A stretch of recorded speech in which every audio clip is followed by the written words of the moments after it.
Ayan guys, nagluluto tayo ngayon ng sinigang na maya-maya with hipon.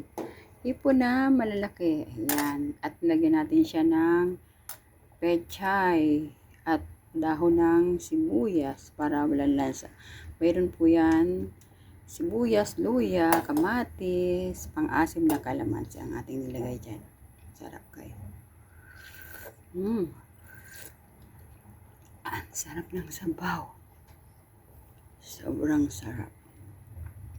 Tingnan nyo guys, oh, taba niya, no? Oh, ayan yung taba ng maya-maya, oh. Ayan, oh, sarap. Yung belly ng maya-maya guys. Ang nilagay, ang sinabawang ko. Sarap niya, no? Kumukulo na. Pero kumulo na po yan. Nilagay ko kasi yung hipon kaya kumulo ulit. Yan. Sarap guys. Taba ng belly. Ayan oh. Sarap. Mayroon siyang hipon na malalaki. Ayan.